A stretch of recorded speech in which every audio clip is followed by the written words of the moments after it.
Hello everyone, ये video Shakespearean tragedy और tragic heroes से रिलेटेड है। विलियम शेक्सपियर को फादर ऑफ इंग्लिश ड्रामा कहा जाता है इंग्लिश लिटरेचर में। इनका जन्म स्ट्रैटफोर्ड अपॉन एवॉन इंग्लैंड में हुआ था और इन्होंने जो अपना प्राइमरी एजुकेशन है वो लोकल ग्रामर स्कूल से पूरा किया। ये शादी करते हैं एने हैथवे से जब ये 18 के थे और एने हैथवे का जो एज उस समय वो विलियम शेक्सपियर से 8 साल बड़ी रहती है।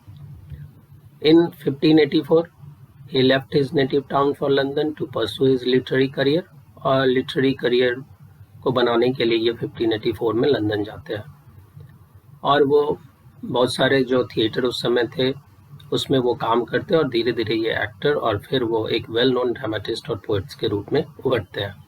विलियम शेक्सपियर अपने लिटरेरी करियर में लगभग 37 प्लेज लिखे, 2 लॉन्ग नैरेटिव पोएम लिखे और 154 सोनेट लिखे और फिर 1610 में वो लंदन छोड़ करके अपना जो नेटिव टाउन था स्ट्रैटफोर्ड अपॉन एवॉन वहाँ वो लौट आते हैं और फिर 1616 में इनका डेथ हो जाता है। Shakespeare was a true genius and he is often regarded as the bard of Avon. तो सच में ये एक ट्रू जीनियस थे और साथ ही उन्हें रिगार्ड दिया जाता है बार्ड ऑफ एवॉन से। सो बार्ड मतलब होता है पोएट, तो एवॉन के पोएट ऐसा उनको कहा जाता है। And he is also known as the English national poet और इंग्लिश नेशनल पोएट के रूप में भी विलियम शेक्सपियर को जाना जाता है। Shakespeare belongs to the Elizabethan period. जैसा कि हम लोग जानते हैं ये जो पीरियड था 1500 से 58 से लेके 1603 तक था। ये पीरियड को हम लोग इंग्लिश लिटरेचर के हिस्ट्री में एलिजाबेथन पीरियड के रूप में जानते हैं, जो कि फर्स्ट क्रिएटिव पीरियड और गोल्डन पीरियड के रूप में भी जाना जाता है। Which was an age of renaissance in the history of English literature. और हम लोग कैसे जाने, जो एज ऑफ रेनाशा था वो 1500 से लेकर 1660 का पीरियड था। उसमें डिफरेंट पीरियड भी आते हैं और उसी में एलिजाबेथन पीरियड भी आता है। The Elizabethan period was an age of the rapid development in the English commerce, maritime power and nationalist feeling. So उस समय जो ये पीरियड था एलिजाबेथन पीरियड, आपको कॉमर्स में डेवलपमेंट मिलेगा, इवन तक कि जो समुद्री एरिया है उस सब में इंग्लैंड का जो वर्चस्व है वो सब बढ़ा in the leadership of queen Elizabeth और साथ ही साथ उस पूरे कंट्री में एक जो नेशनलिस्ट वाला फीलिंग था वो उभरा। This renaissance period brought a sharp transition English drama. और साथ ही साथ ना केवल जब रेनाशा होता है तो केवल लिटरेचर में नहीं बल्कि जो भी सोशल, पॉलिटिकल, रिलीजियस जो भी एस्पेक्ट है सब में लोगों का जो थिंकिंग है वो चेंज होने लगता है। और साथ ही साथ ये जो रेनाशा है इंग्लैंड में 1500 से लेकर और 1660 के बीच जो रहा वो क्या किया, इंग्लिश ड्रामा में एक साथ ट्रांजिशन लाया, डिफरेंट टाइप से चेंज लाया। The English dramatist of this period were influenced by the Greek and the Roman dramatist, specially with the Roman dramatist like Seneca, Plautus and Terence. So जो English dramatist थे उस समय renaissance period में और खास करके Elizabethan period में, तो वो लोग ग्रीक ड्रामेटिस्ट, रोमन ड्रामेटिस्ट से काफ़ी प्रभावित थे, इन्फ्लुएंस थे। और ग्रीक और रोमन इन सब से ज़्यादा वो लोग रोमन ड्रामेटिस्ट, और रोमन ड्रामेटिस्ट में का नाम है सीनेका, प्लूटस और टेरेंस। ये सब रोमन ड्रामेटिस्ट और काफ़ी फेमस है। तो जो इंग्लिश ड्रामेटिस्ट थे वो सीनेका या प्लूटस या टेरेंस के ड्रामा से बहुत कुछ सीखे और फिर उसको इंग्लिश ड्रामा में अपने ढंग से उसको इम्प्लीमेंट किए। The tragedies of Seneca and the comedies of Plutus and Terence highly influenced the English dramatists such as Christopher Marlowe, Thomas Nash, Thomas Kyd, John Lyly, etc. So जो tragedy था सीनेका जो कि एक रोमन ड्रामेटिस्ट है और वो अपने tragedy के लिए मशहूर है। कभी कभी इनके ट्रेजेडी को ब्लड से ट्रेजेडीज भी कहा जाता है। तो जो इंग्लिश ड्रामेटिस्ट थे वो जो ट्रेजेडी लिखते थे वो सीनेका से प्रभावित होकर के लिखते थे और जो कॉमेडी लिखते थे उस समय के जो ड्रामेटिस्ट वो रोमन ड्रामेटिस्ट जो कि कॉमेडी लिखते थे लाइक प्लूटस और टेरेंस उससे प्रभावित होकर के लिखते थे। उसमें जो इंग्लिश ड्रामेटिस्ट थे उस पीरियड के वो थे, उनका नाम है Christopher Marlowe, Thomas Kyd, Thomas Nashe, John Lyly, ये सब कुछ फेमस ड्रामेटिस्ट है। It was William Shakespeare who was directly और indirectly influenced by Marlowe and John Lyly. और विलियम शेक्सपियर रिमेंबर जब वो लंदन गए अपने लिटरेरी करियर के लिए, तो ये अगर सबसे ज़्यादा किसी ड्रामेटिस्ट से प्रभावित हुए इंग्लिश ड्रामेटिस्ट से तो उनका नाम है क्रिस्टोफर मार्लो, जो कि एक यूनिवर्सिटी बेस्ड थे और जॉन लिली, ये भी यूनिवर्सिटी में। तो इनसे ये काफ़ी ज़्यादा प्रभावित हुए William Shakespeare. Feature of Shakespearean tragedies and tragic hero. अभी हम लोग देख लेते हैं क्या क्या जो मेजर फीचर है विलियम शेक्सपियर के प्ले में उसको। So most of the Shakespearean tragedies are eponymous like Hamlet, Othello, Macbeth and King Lear. So ये पहला फीचर है शेक्सपियरियन ट्रेजेडी का। उसका जो भी ट्रेजेडी है वो इपोनिमस है। इपोनिमस वैसे वर्क को कहते हैं, वैसे प्ले को कहते हैं, वैसे नोवेल को कहते हैं जिसमें जो सेंट्रल कैरेक्टर के नाम से उस प्ले का नाम हो, तो उसको इपोनिमस कहते हैं। लाइक अगर आप हेमलेट, तो प्ले का भी नाम है और हेमलेट हीरो भी है उस प्ले में। ओथेलो प्ले का भी नाम है, उसमें हीरो भी है, और मैकबेथ प्ले का भी टाइटल है और उसके सेंट्रल कैरेक्टर भी, और किंग लियर प्ले का नाम भी है और उसके सेंट्रल कैरेक्टर हीरो भी है। नॉवेल में देखेंगे तो जेन आयर, एमा, डेविड कॉपरफील्ड, ये सब इपोनिमस नॉवेल कहलाएंगे। ये पहला फीचर हुआ। दूसरा जो फीचर है, the protagonist in Shakespearean tragedy belongs to royal, administrative और aristocratic classes like Hamlet is the prince of Denmark, Othello is the Moor of Venice, King Lear is the king of Britain.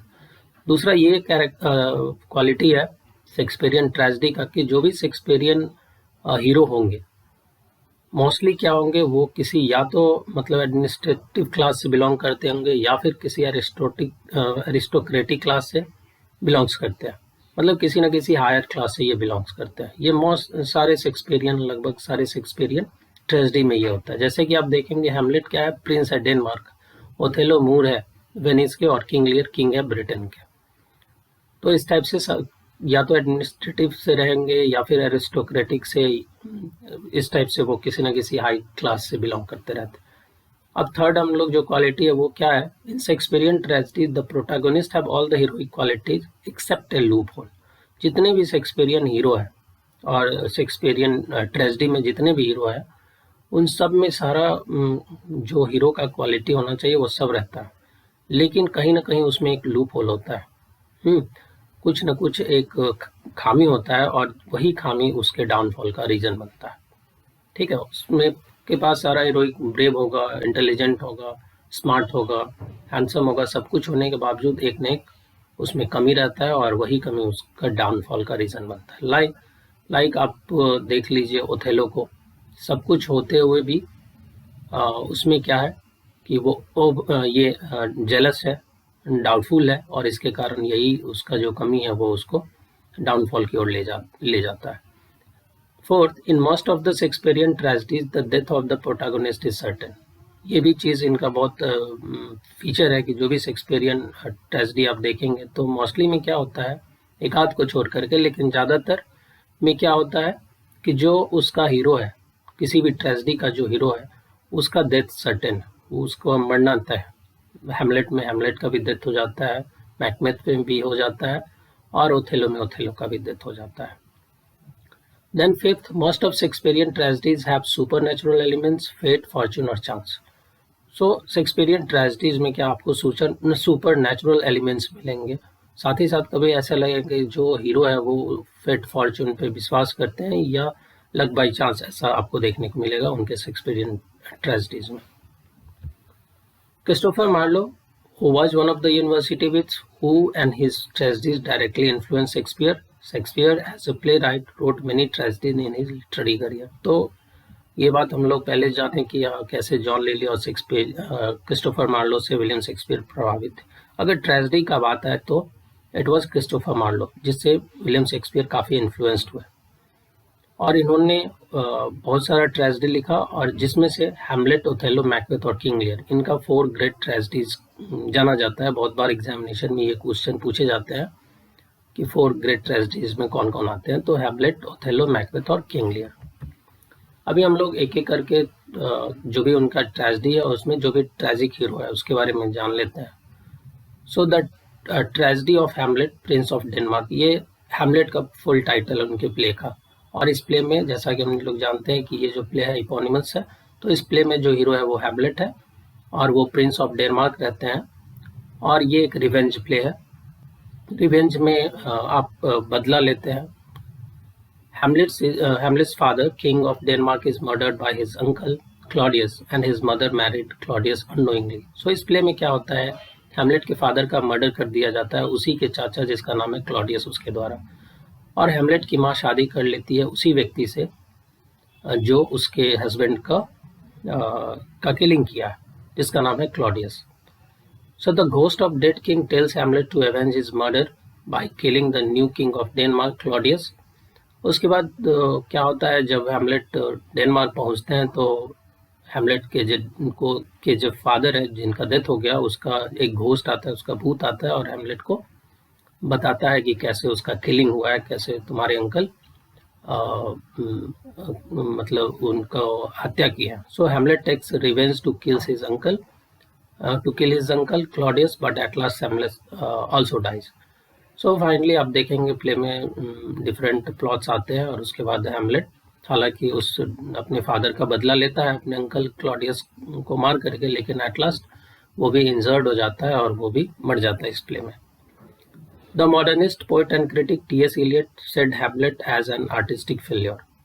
इस पे एक बहुत अच्छा comment आया T.S.. Elliott का, जिसको हम लोग जानते हैं कि वो एक मॉडर्निस्ट पोएट और क्रिटिक थे। उन्होंने बोला, हैमलेट को बताया कि ये एक आर्टिस्टिक फेलियर है, because there is delay on the part of Hamlet in executing the revenge in his essay Hamlet and his problem. So T S. Eliot एक ऐसे लिखे जिसका नाम है हैमलेट एंड हिज प्रॉब्लम, जो कि 1920 में पब्लिश हुआ, और उसी ऐसे में ये बात कहते हैं कि Hamlet as an artistic failure. ऐसा क्यों कहते हैं? क्योंकि हैमलेट जो टाइम लेता है, मतलब अपने फादर का जो हत्यारा रहता है उसको मारने के लिए, वो काफ़ी लंबा टाइम लेता है। वो हमेशा एक कंफ्यूज सिचुएशन में आपको दिखेगा कि ये काम करे या ना करे, टू बी और नॉट टू बी, इस टाइप से। तो इसके लिए उनको आर्टिस्टिक फेल्योर का है, और जब रिवेंज लेता भी है तो इस सिचुएशन में बहुत डिले करने के बाद, और वो भी मतलब इस प्ले में जिंदा नहीं रह पाता है। नेक्स्ट जो प्ले है, the tragedy of Othello the Moor of Venice, ये ओथेलो का फुल टाइटल है, और इस प्ले में भी ओथेलो क्या है, हीरो है, सेंट्रल कैरेक्टर है। This play is about suspicious and jealous Moor Othello. So Othello में भी सारा हीरोइक क्वालिटी है, लेकिन क्या इसमें कमी है, वो है कि ये हमेशा सस्पिशन करता रहता है और जेलस भी रहता है।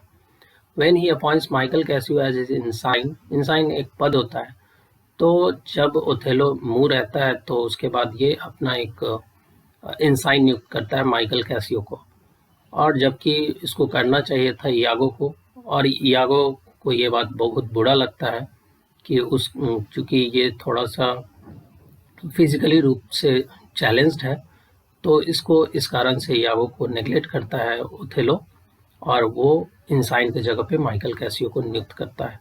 इसी बात को लेकर इयागो भिड़ जाता है कि वो इस बात का बदला लेगा। So Iago manipulates Othello into believing that his wife Desdemona is unfaithful.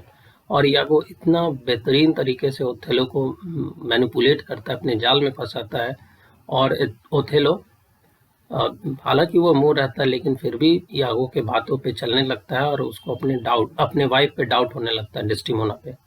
Othello की वाइफ का नाम है डेस्टिमोना, और वो डाउट करने लगता है कि डेस्टिमोना का जो रिलेशन है वो शायद माइकल कैसियो से है। So being jealous and suspicion he kills his faithful wife, और जेलसी में और सस्पिशन में आकर के ये अपनी वाइफ डेस्टिमोना को मार देता है। And when he learns that his wife was innocent, Othello stabs himself. और जब ओथेलो को पता चलता है कि उसकी वाइफ तो सही थी, इनोसेंट को वो मारा है, उसके बाद ओथेलो खुद को स्टैबिंग कर लेता है, खुद को चाकू मार लेता है, और उससे इस टाइप से उसका भी डेथ हो जाता है। नेक्स्ट प्ले है द ट्रेजेडी ऑफ मैकबेथ। ये मैकबेथ का फुल टाइटल है, और इस प्ले में जो हीरो है वो मैकबेथ है। वो एक ब्रेव स्कॉटिश जनरल है, and he has also the heroic qualities, but he is over ambitious. सारा क्वालिटी होने के बाद भी इसमें क्या है, ये ओवर एम्बिशियस है। And he is told that he will be the next king of Scotland by 3 witches. तो हम लोग देखे ना कैसे सुपर नेचुरल एलिमेंट है, वो शेक्सपियरियन प्ले में आपको देखने को मिलेगा। तो इस प्ले में आपको देखने को मिलेगा कि एक जब आपका मैकबेथ वो वार करके वापस लौट रहा होता है, उसी समय उसको 3 विचेज मिलती है, भूत। तो वो बताती है, मैकबेथ को प्रोफेसी करती है कि तुम ही अगले किंग बनोगे स्कॉटलैंड को। तो मैकबेथ आता है और ये बात जो भी वो विचेज 3 विचेज इसको बताती है, वो बात अपनी वाइफ लेडी मैकबेथ को बताता है, और लेडी मैकबेथ इसके लिए उसका साथ देती है। और बाद में क्या करता है, मैकबेथ अपने ही राजा, जो कि बूढ़े राजा है, ओल्ड किंग, उसको जान से मार देता है। But the reality of the incident is known to all, लेकिन उसका जो मर्डर है वो सबको पता चल जाता है। Finally Macbeth is also killed in the Scottish civil war. So राजा के मरने के बाद ये तो राजा बनता है मैकबेथ, बट तुरंत जब उसका जो ओल्ड किंग का जो मर्डर था वो सबको पता चल जाता है, और इसके बाद स्कॉटिश सिविल वॉर होता है और उसी वॉर में मैकबेथ भी मार दिए जाते हैं। इसी प्ले पे थॉमस डी क्विंसी एक एसे लिखे on the knocking at the get in Macbeth, जो काफ़ी पॉपुलर हुआ, और उसमें उन्होंने इस प्ले को क्रिटिसाइज किया है और कहा है कि murder and murder should be insulted. ये बहुत फेमस लाइन है, उन्होंने इस प्ले के रेफरेंस में कहा है, for killing the sleeping king of Scotland, क्योंकि मैकबेथ जो कि एक ब्रेव स्कॉटिश जनरल था और वो एकदम क्वार्डिस काम किया, क्योंकि एक सोए हुए किंग को मारना, वो भी आपके ही किंग है और आपके ही यहाँ एज ए गेस्ट के रूप में आए हुए हैं, और आप ब्रेव है होते हुए भी आप कैसे एक सोए हुए किंग को मार दी। इसके लिए थॉमस डी क्विंसी बोलते हैं कि murder and murder should be insulted. Next जो प्ले है the true chronicle history of the life and death of King Lear and his 3 daughters. ये किंग लियर का पूरा टाइटल है, और इस प्ले में जो हीरो है वो किंग लियर है, और ये एक ओल्ड किंग है ब्रिटेन के, और इनकी 3 बेटियां हैं जिनका नाम है Goneril, Regan and Cordelia. Having all the heroic quality, he likes to be praised, which becomes the reason of his downfall. और इसमें भी किंग लियर में भी सारा हीरोइक क्वालिटी है, लेकिन बस एक लूप होल है, वो क्या है कि वो चाहता रहता है सब उसको प्रेज करते रहे, हमेशा प्रेज करते रहे, और यही जो उसका लूप होल है ये उसके डाउनफॉल का रीजन बन जाता है। He divides all his kingdom into 2 daughters, Gondril and Regan, who flatters him.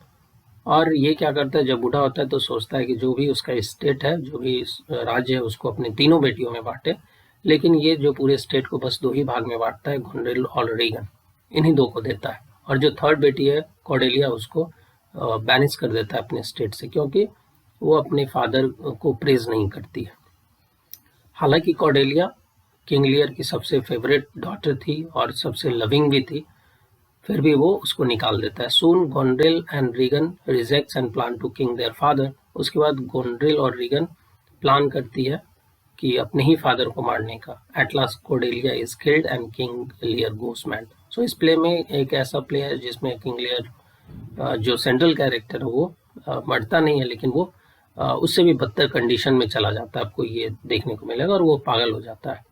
Cordelia अपने फादर को बचाने के लिए लड़ती है अपनी दोनों बहन गोंड्रिल और रीगन से, और उसी में इसका डेथ हो जाता है। PB Shelley in his defence of poetry call King Lear the most perfect specimen of the dramatic art existing in the world, और इसको प्रेज किए हैं पीबी शैली, जो कि एक रोमांटिक पोएट थे और क्रिटिक भी थे। तो उन्होंने एक ऐसे लिखा है डिफेंस ऑफ पोएट्री, इसमें इसको परफेक्ट स्पेसिमेन माने किसी भी ड्रामेटिक आर्ट, जो भी ड्रामेटिक आर्टिस्ट वर्ल्ड में एग्जिस्ट है उसके लिए। अभी हम लोग देखते हैं कुछ फेमस क्रिटिक जिन्होंने शेक्सपियर और उनके वर्क को प्रेज किया है।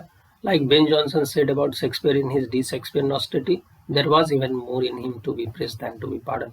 सो शेक्सपियर के जो फेवर में ये बात बोलते हैं, उस समय शेक्सपियर को बहुत लोग क्रिटिसाइज किए, क्योंकि वो बहुत सारे जो भी मतलब ड्रामेटिक रूल्स वगैरह ब्रेक किए थे इसके लिए, तो उनके फेवर में ये बात बोलते हैं, there was even more in him to be praised than to be pardon. Further आपको जॉन ड्राइडन का भी कमेंट मिलेगा, जो कि उन्होंने ऐसे और ड्रामेटिक पोएजी में किया है। उनका जो बुक है, फेमस बुक है, उसमें उन्होंने लिखा ही was the man who of all modern and perhaps ancient poets had the largest and most comprehensive soul. तो शेक्सपियर को उन्होंने बताया कि he had the largest and most comprehensive soul. Further doctor Johnson भी प्रेज करते हैं William Shakespeare को उनके लिए और उनके प्ले के लिए। अपने जो एक बुक लिखे प्रीफेस टू शेक्सपियर, उसी में वो प्रेज करते हैं विलियम शेक्सपियर को, और उन्होंने कहा डॉक्टर सैमुअल जॉनसन ने कि he was the poet of nature whose plays are the mirror of manners and the mirror of life. So ये कुछ फेमस क्रिटिक है जिन्होंने अपना जो कमेंट है वो विलियम शेक्सपियर और उनके वर्क को दिया।